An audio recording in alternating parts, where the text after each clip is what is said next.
Unity का है तो 3 मिनट हो जाए तो टोक देना मेरा को। जय भीम जय भीम। हमारे बैठा है ना थाना जोर है कि भाई जय भीम जय भीम जय भीम जय भीम। बहुत बहुत धन्यवाद। अम्बेडकर जयंती के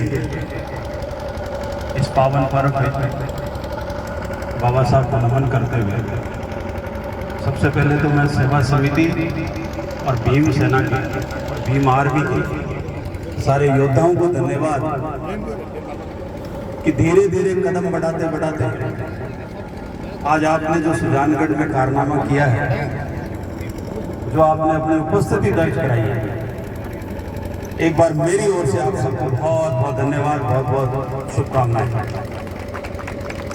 आज के इस आयोजन में हमारे बीच पधारे हमारे समस्त जनप्रतिनिधिगण, अम्बेडकर सेवा समिति के पदाधिकारीगण, भीम आर्मी और भीम सेना दोनों के पदाधिकारीगण, समाज के बुजुर्गों, युवा साथियों, बहनों, भाइयों, मीडिया के दोस्तों, आज जिस तरीके से अम्बेडकर जयंती को हम मनाते मनाते इस कारवां को जिस स्थिति में आप लोग लेके आए हैं, मैं जब इंजीनियरिंग कॉलेज में पढ़ता था 1985 में, जब एंटर हुआ 1985 में, तो हम लोग इंजीनियरिंग कॉलेज से एक बस लेके और धीरे धीरे मनाना शुरू किया। कई कमरों में मनाते, कई छोटी जगह पे मनाते, और ये हमारे पे होता कि ये अम्बेडकर को मानने वाले लोग हैं, अम्बेडकर की जयंती मना रहे हैं। लेकिन आपके इस और हमारे इस कदम कदम चलते संघर्ष में आज बाबा साहब को इस स्थिति में स्थापित करने में मदद करी है आपके कदमों ने, कि आज की रैली में सर्व समाज ने, सुजानगढ़ का पूरा समाज, जाति, धर्म, संप्रदाय सब बुला के और आपके साथ कदम से कदम मिलाते हुए चल रहा था। मैं धन्यवाद देता हूं ऐसे योद्धाओं को जिसको बाबा साहब को एक कमरे से निकाल के देश के संविधान निर्माता को, जो इनका असली हक था, बाबा साहब का जो असली जगह थी देश के आम आदमी के दिल में जगह बनाने का, वो काम आप भीम योद्धाओं ने किया है। निश्चित रूप से सारे आप बधाई के पात्र हैं। और बाबा साहब यही कहते थे, हमको आज कहते हैं कि संविधान पढ़िए, हम भी कहते हैं संविधान को पढ़े। संविधान को पढ़े तो क्या पढ़े? संविधान तो धाराओं और अनुच्छेदों का एक संग्रह है। वो धाराएं पढ़े जिसमें बाबा साहब ने क्या क्या काम एक गरीब समाज से लेके, इस धरती से लेके आसमान तक, किसी भी जीव, जंतु, प्राणी, निर्जीव, सजीव, जाति, धर्म, संप्रदाय, आदमी, औरत, बच्चा, किसी भी ऐसे इंसान को, किसी भी ऐसे जानवर को, किसी भी ऐसे प्राणी को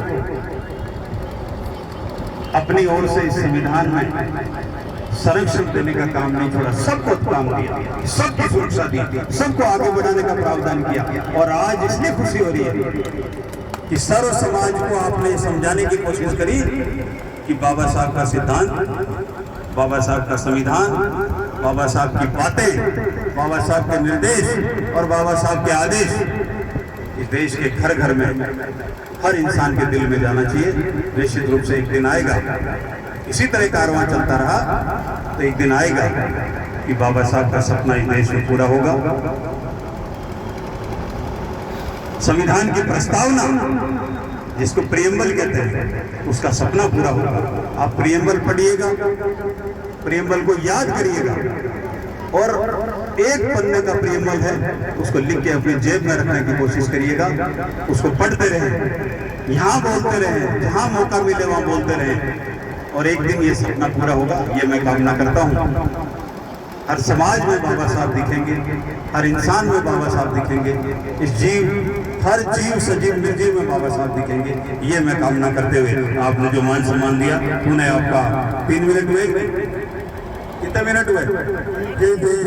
3 हो गए, 4 हो गए। तो पुणे पूरी समिति, उपस्थित हमारे सारे जनप्रतिनिधियों का और सारे योद्धाओं का धन्यवाद देते हुए आपके साथ चले, इसी तरह हमें बुलाते रहे और पैदल चलाते रहे।